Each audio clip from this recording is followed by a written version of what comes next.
on this beautiful face. Beautiful.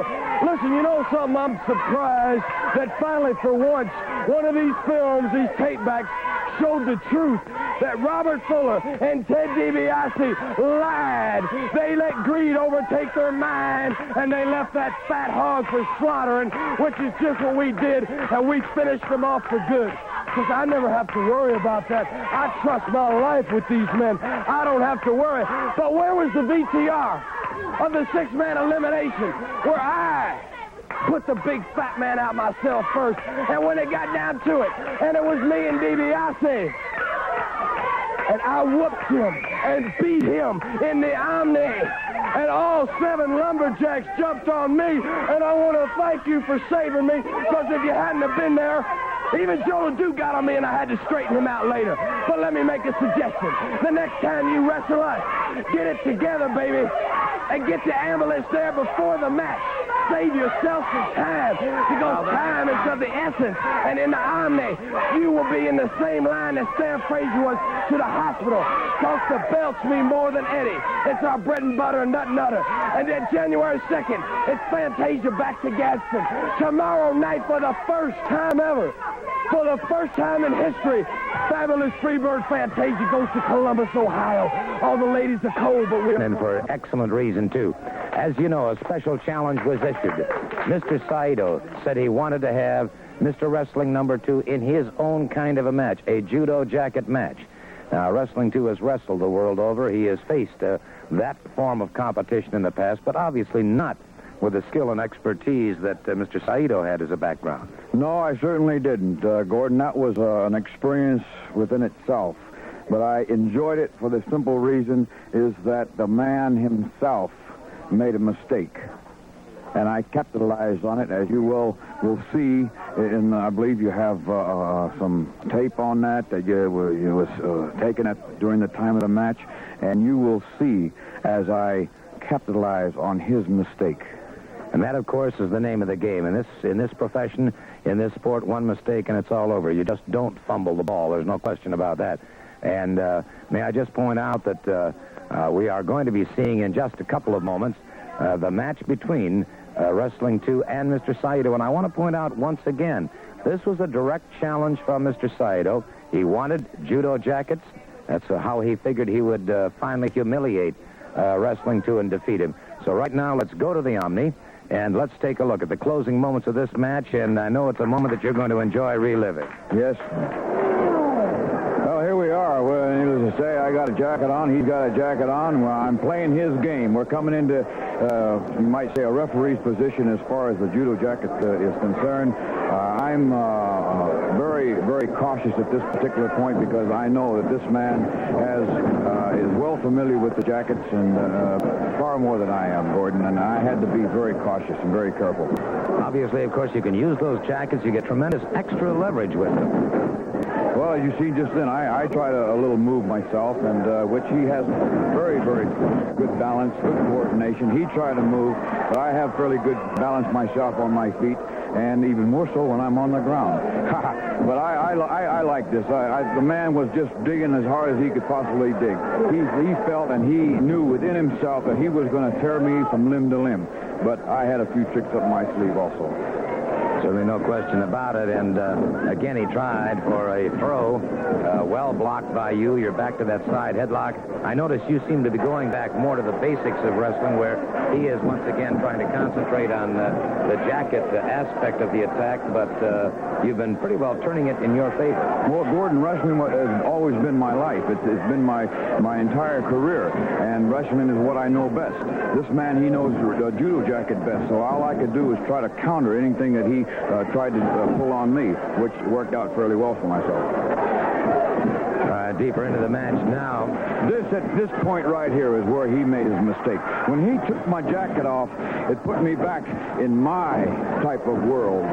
Without a jacket, I suddenly felt like me again. I felt like a new man. I felt that soft confidence shoot back into my body. And when he was strangling on me, something came over me that I can't explain. But I made my move. I came on him, and I poured everything I had on him. I felt this was it. This was the time And he, like I said, he started it, I finished it. He pulled the jacket off, so I said, well, okay, good enough. Then I'll just unload you from your jacket, pal, and we'll go all the way with no jackets and just finish it the way it should be done. And, of course, using that tremendous knee lift now, utilizing that jacket, you're taking that off of him. So now, hang the jackets. It's just one man on one man. And he initiated it, so he asked for it. Well, exactly right. He wanted to fall back on wrestling. That suited me fine because now he's in my area. He's in my bag. He's in my thing. I like this. I loved it so much. And he made the moves that I wanted him to make. He made the mistake, and I took advantage of it. Simple as that. And full advantage at that, I might add. All right. Saito back on the canvas. There's that knee, and that has to spell defeat. Well, it's been wonderful to me, Gordon. It's been absolutely wonderful to me, and I intend to carry it on, right on down the line. As I told you once before, I'm after a lot of things. You got a national heavyweight title match floating around here, I'm digging for that. I'm going to dig for it as hard as I can because I feel great. I feel like a winner, and there's no one that's going to stop me. The world title is floating around. I'm going to dig for that also because I feel I've had time to sit back and regain a lot of self-confidence in myself. I've had time to regain power, regain my mind, my senses. And I've got it all back. I've never felt greater in my entire life, and I'm coming all the way. So all you big champions out there, beware of two. A lot of people like Sexton, you know, they see this title. All of a sudden they get ideas in their head. They say, well, I want to beat that man and take that belt. Well, you know, when I was chasing after the title, I didn't know how hard it was with the people to hold on to this belt. You know, when you got this belt, you gotta keep it. Getting it is one thing, but keeping it altogether a different thing. You realize that it gets a little bit lonely up there, doesn't it? Everybody's shooting at you. Yes, it does. You know, you don't know who your friend is. A couple of weeks back, I said, well, Kevin Sullivan, he's definitely got to be my friend because I took the man to the gym. I trained him with the weights. Me and him, we worked out together. We were tag team partners, everything together. Then all of a sudden the man turned around, stabbed Kevin Sullivan. Kevin Sullivan stabbed Steve Kern in the back. Then he turned around and stabbed me in the back. Smiled in my face, cut my throat behind my back. What kind of stuff is that? That ain't no kind of a man. That ain't no kind of a human being. That ain't no kind of individual. Sullivan, I know you somewhere around. The last time I was here said you got out here saying something about you got more soul than I got. That's right. What kind of stuff is that? You ain't got nothing. Never did, never will. And Sullivan... Let me interrupt for just a second. Let me just say this. When you go back to the Omni to defend your Georgia Heavyweight Championship, your opponent this time is, as far as I'm concerned, he'll meet you head on. Talk about that Alexis Smirnoff. Exactly. Alexis Smirnoff was here one time with a partner. He wrestled against me and Kevin Sullivan and Smirnoff.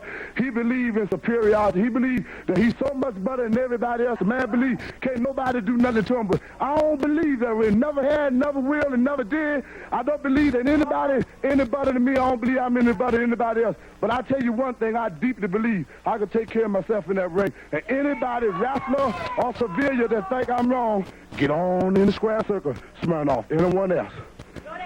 The state of Missouri weighing in at 260 pounds, 5 times and current world heavyweight champion, Harley Race. Harley Race.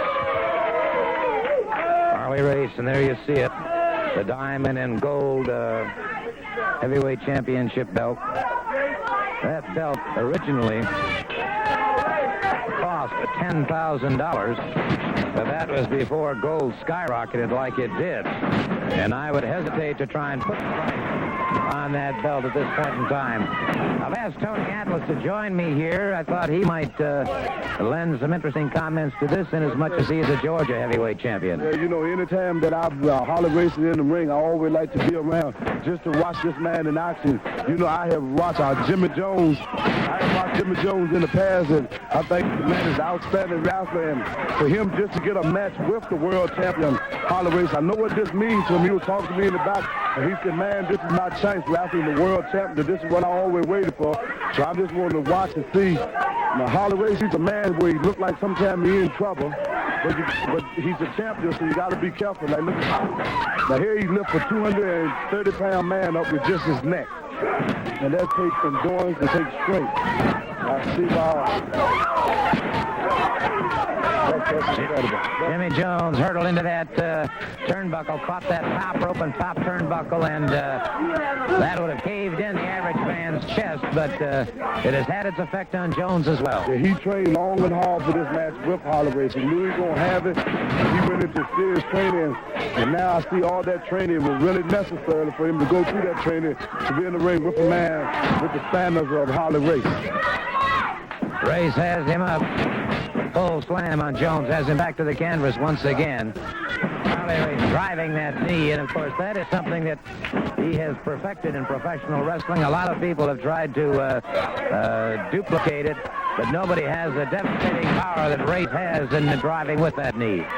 You know, Harley Race, I watch him, the more I watch him, now I got to stand here and admit the truth. The truth is the light. Harley Race is a very impressive wrestler, and always been impressed with the longest he had the title and his outstanding wrestling ability in the ring. As far as his attitude is concerned, that's it. Count of three. Count of three. It is all over for Jimmy Jones and Harley Race. Now, what is this? What is this here, Gordon? Well, I don't know. Wait just a minute now. Harley Race apparently was going to inflict some more damage on Jimmy Jones, but Tony Atlas broke it up, and Race, completely stunned by that situation, has rolled outside the ring. Tony Atlas standing alone. Harley Race slammed from the top rope, and Tony Atlas helping him out. We'll be back. We'll be back in just a moment. And then Atlas. Ladies and gentlemen, this match will be one fall with a 10-minute time limit. Introducing first, weighing in at 228 pounds, Golden Boy Donovan. His opponent from Omaha, Nebraska, weighing in at 247 pounds, Ted DiBiase. Ted DiBiase going up against Donovan, and who has acquired the title of Golden Boy Donovan. One fall, 10-minute time limit.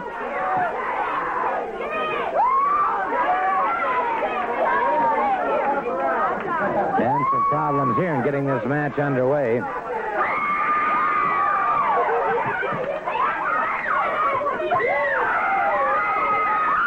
Donovan, who is obviously in tremendous condition, and DiBiase thinks very little of all of that. Let me see if I can't get a hold of Robert Fuller and get him in here to make some comments. Donovan looks good, but DiBiase doesn't want to spend any time posing out there. He wants to wrestle. Yeah, it looks like that's the case. This ought to be a real hot match right here. And that this Donovan out on the West Coast is well known. He's made quite a name for himself. And as you know, Gordon, this television goes everywhere. And he's really got his career on the line right here against Ted DiBiase. Certainly no question about that. And for everything that has occurred earlier, no one can deny the tremendous conditioning of Donovan. He's an outstanding athlete. And DiBiase is going to have his hands full. That's correct, but I'll tell you what, I got more faith in this young man, Ted DiBiase. I'll tell you, he's a great guy. He's got a heart about big around as the world, and one of the finest wrestlers I've seen since I've been in professional wrestling. Again, DiBiase being warned by the referee at the insistence of Donovan. Donovan backing away once again. And once again, their collar and elbow. Say, if you're going to go out there and meet Ted with a defensive attitude, you're not going to do very well. This Donovan's going to have to come out there with a little better offense and go after Ted DiBiase if he expects to get anywhere in this match, because Ted, as you know, is all aggression, man. He's going to go out there and beat this man unless he can show some positive attitude in there. Donovan stalking his man once again. DiBiase waiting. They meet collar and elbow toward the center of the ring. And it's DiBiase getting a side headlock on Donovan. And DiBiase keeping the pressure on that side headlock. And now Donovan, who is complaining bitterly about illegal and extra-legal advantages, took one himself. Wow, and that shoulder smash almost ripped him apart. Ted's back into that headlock. You know, I've had a lot of partners throughout my career in wrestling, but I'm going to have to say this about Ted DiBiase. He's one of the finest I've ever had. My brother and I wrestle well together in the ring, but I'll tell you, I just have to say we don't do any better than Ted and myself do, and we really got some big things in mind, Gordon. Well, let's certainly hope so, and let's certainly hope that the Georgia Tag Team Championship is one of them. We know that to be a fact. And Absolutely. Donovan caught now in that side headlock by Ted DiBiase. DiBiase keeping the pressure on, and Donovan trying to get some extra advantage there. Lost it very quickly. Leapfrog by DiBiase into the flying dropkick as Donovan to the canvas. And Donovan. I think that's the best place for Donovan. He caught him right on the edge of that chin. It looked like a few drop kicks like that will wear him down a great deal. Donovan thinking it over and shaking his head, trying to clear those cobwebs. Moves back to the ring now. And he's back in the ring in no uncertain terms. Right. Ted just catapulted him right over top of those ropes there. He saw that he took a heck of a shot there in his back, so he just snatched him up and gave him a slam, and that's a very smart technique on Ted's part. What an elbow there. Donovan back to his feet once again. DiBiase in behind him. Sets him for a fall. Well executed. And Donovan's got some problems now, trying to slip away. We've seen Ted DiBiase on the offense. That's the thing I called for right off the beginning. Teddy goes out there and he's got one thing in his mind, and that's winning, going after the man, putting him down, and keeping him on that mat till he can get those shoulders down. 1, 2, 3. He's an aggressive person. I like to wrestle with an aggressive person. DiBiase caught that time by Donovan. Donovan had some extra leverage that time. DiBiase and the referee able to break that up, however. Now, down across the throat, and that too is broken. So Donovan becoming obviously increasingly frustrated as DiBiase continues to dominate the situation. Off the ropes once again. Donovan drove a knee.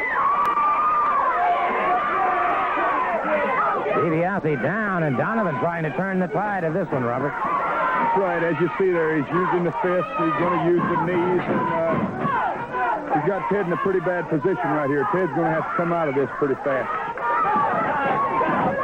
Forearm by Donovan now has DiBiase back toward his original corner.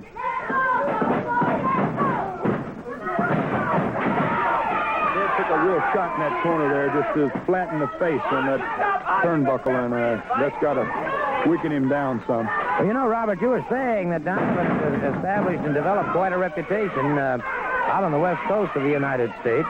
And here he's taken some of the very, very best that DiBiase's had to offer, and has recouped it well, and is back in there very much the aggressor, albeit he is taking some shortcuts. Yeah, I see that he's done that, and I don't know what to say at this point. I'm not pleased with that. I wish that Ted could come out of this thing and show a little more shine. Donovan surely got him in a bad position right there. He has indeed. DiBiase back to the canvas once again. And Donovan now definitely feeling a new course of confidence charging through his body. A snap there has DiBiase down. And I guess, though, when you stop to think of the intricacies of this sport, it only takes that 3-second mistake, that one little mental lapse, and suddenly the whole tide of the battle can change. Absolutely. That's what makes the game right there, Gordon. That 3-second spot you talked about. Donovan's getting leverage off of those ropes right there. Now, we've seen him use the knee, use his fist, absolutely using leverage off of those ropes, and really boasting about it also. The referee caught him that time, forced the break. But he has sorely depleted the oxygen supply on Ted DiBiase. And, of course, this has to slow the mental processes and makes it a lot more difficult to move. That's down into the sternum area. That's time for Ted to get some initiative here to start to move this match in his direction. If it keeps going like this, that 3-second period could catch up with him, like we said. So Ted's going to have to come out there. The people are cheering him on, and I believe he's going to come out of this thing. Let's go, Ted. Well, obviously, the psychological edge of having the people cheering and rooting for you Has to be, and again, if you get back to a situation so many times, it's not. Beautiful move by Donovan. Has DiBiase back to the canvas. You know, I heard you mention earlier about the Giant and the fact that he's kind of a slow burner. His temper don't get hot that fast. Well, Ted's a lot like that. But I'll tell you, this Donovan boasting about giving him some good shots there. He missed that one right there. I think he's going to have to pay the toll a little bit when Ted comes out of this thing. DiBiase coming up very slowly, so is Donovan. And DiBiase fires a left hand to the midsection, a forearm to the rib cage. The back of the hand to the side of the jaw has Donovan back to the canvas.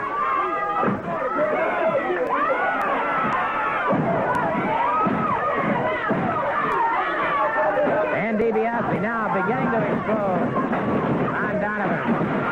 And so DiBiase, who may have just been lulling Donovan into a bit of false security here, although he was in trouble a couple of times, has certainly proven that second effort is so doggone important. That heart is so important. I think that's right. I think he's got Ted DiBiase's damper up here.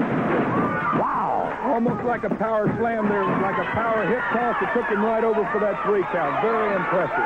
Impressive indeed, and there it was in less time, in less than a twinkling in an eye. Ted DiBiase turned it. Take a couple of moments.